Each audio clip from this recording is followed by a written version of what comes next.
need to do in certain situations. But unless you actually address it, it's riding in the back seat of your car.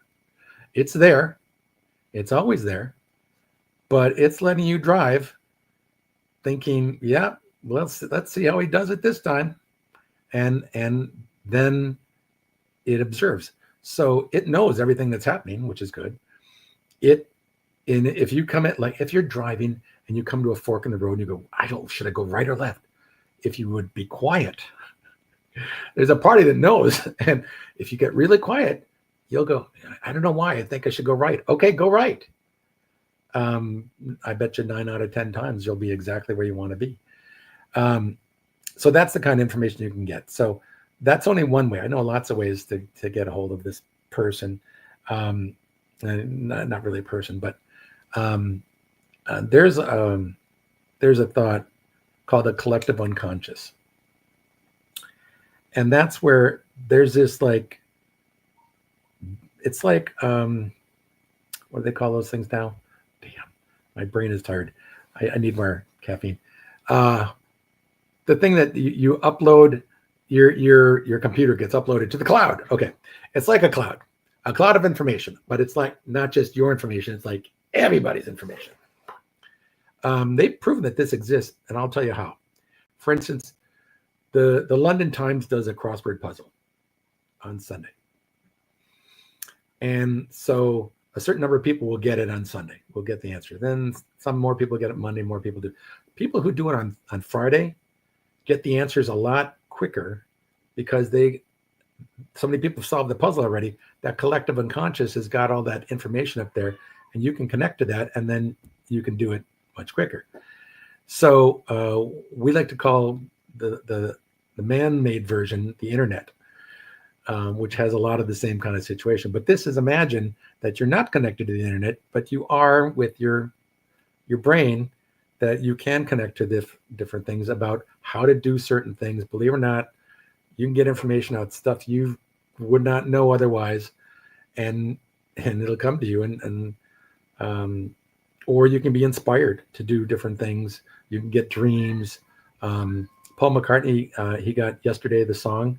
He got that in like one fell swoop in a early morning dream, and he wrote it down, and he thought, this is great, but I probably heard it someplace else. And he kept asking everybody, have you heard of this? And they go, no.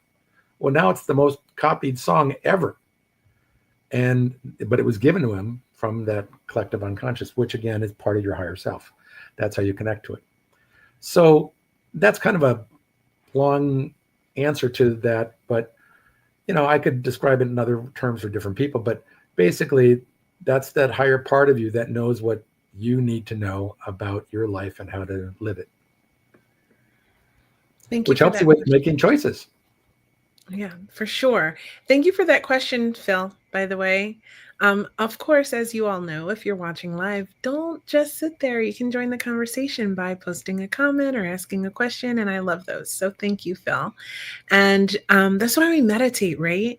Because when we meditate, we can tap into that collective subconscious. Is that what you called it? Collective consciousness? Yeah. Consciousness. And then we also can connect to our higher self, which, like you said, has so many answers. And you know what else I was thinking of when you were talking about this? I was thinking about how sometimes you'll get an idea. Mm-hmm. You'd be like, oh my gosh, this is such a good idea. I should do this, right? Mm-hmm. And then you just, for some reason, you don't get around to doing it. Oh, here's a perfect example. So a couple of years ago, right, I was like, maybe I should change up my podcast a little bit. And I was like, you know what I think I should do? I should go on social media and take clips from some of the interesting reels and shorts that I'm seeing, and I should talk about it on a segment of my podcast, right? And I was like, yeah, I have to figure out how I want to do that because the software I'm using will make it kind of difficult to post the videos. And I was trying to think about like the mechanics of doing it at that time. Oh my God, if I didn't this year start seeing people doing that, I just never did it. And people it is a popular trend right now. Yeah. And I thought to myself, no, you know what?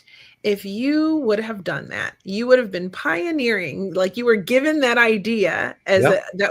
and now look, it's successful. People are doing it all the time. Yep. And who else said something? I think, was it Prince or it was Michael Jackson said something like, if they had an idea for the song, they had to do it right away because the other one, so if it was Michael Jackson who said it, I can't remember, then he said Prince would come out with it and it'd be a hit. Right. Yep. So that's that same consciousness, right, that we can all tap into. Yep. That inspires us sometimes. Yeah, absolutely. Yeah, I get a lot of ideas like that, and I have for many years. And I was always afraid of telling anybody about them because I thought, oh, they'll steal my ideas. And then somebody else would get the idea and they'd do it. And like, oh, so it's not just my idea. I bet, yeah, if you get this great idea and it makes sense, do it. Because otherwise, now I came out with one idea before its time. No one was ready for it, evidently. And yet now there's not one that doesn't have it. And that is, I came up with the idea. I pitched a company back in I think it was 96 or 7, to put videos on their workout machines. So like their bikes and treadmills. So you could see a video that like you're running through the woods or you're running by the beach or whatever. I love that. Yeah. And I pitched this company that manufactured them, and they go, nah, we don't think that's going to be any good. And now everyone's got it. Yeah, I love that. I mean, I remember when those came out, I specifically bought a treadmill that would allow me to run through like by the beach and stuff. Yeah. So again, I had a great idea, but no one believed it. I've got other ones like that too. So I got great stories. But part of it is that you have to be diligent. You have to be persistent to manifest your life, whatever you want. Because sometimes you'll get the word no come to you, and you have to believe in whatever you're doing so much that you'll make it work. Sorry if you can hear one of my cats is trying to get into the office, and I'm like, no, you're not coming in. So it's like persistent is really a superpower,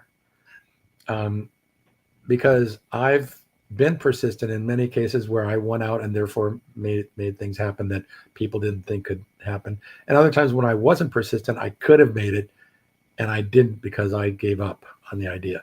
So you have to decide what's really important. And if you really believe in yourself and you really believe in the idea, you can make things happen. That's how all the things are really, the super creators are the ones that do that.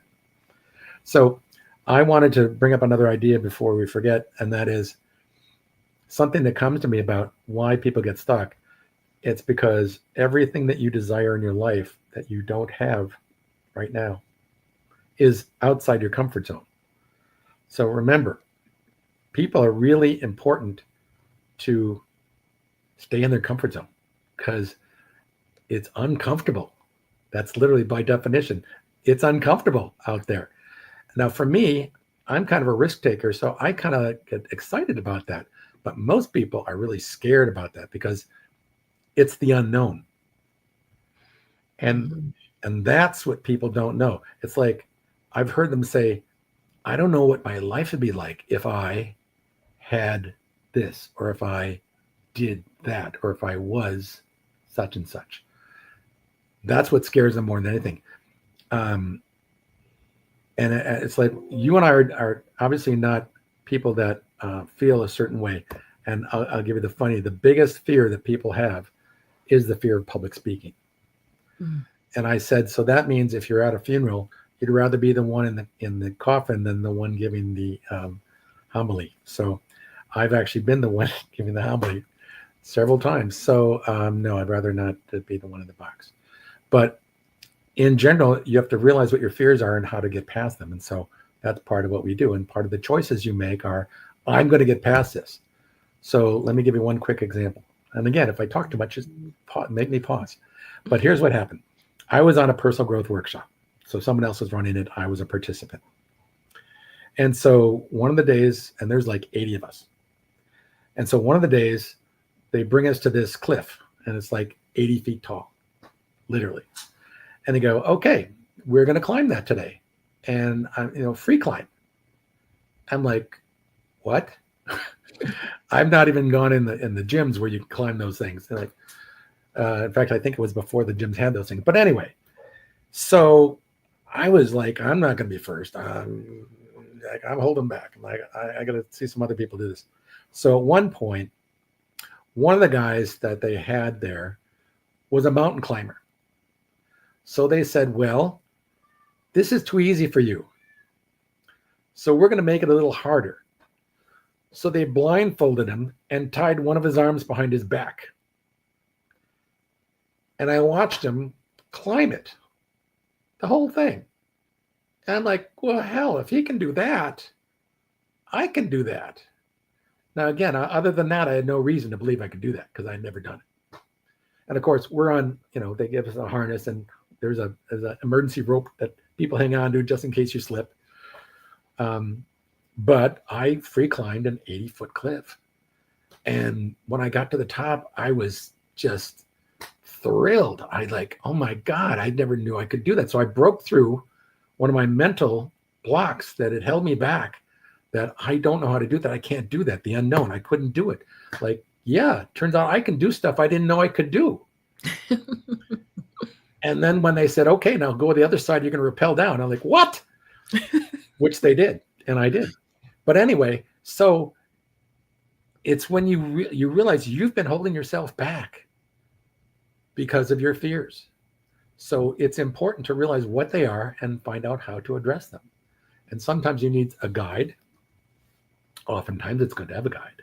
Sometimes you can go now to the internet, which wasn't around then, and you can watch someone else do it and go, oh, wow, that's how to do it. Okay, I can do that. Or, you can try it on your own. And that's why they make that America's Funniest Videos. You should really learn what you're doing. So anyway, knowing that we long to be in our comfort zone, but we long for something else outside of comfort zone.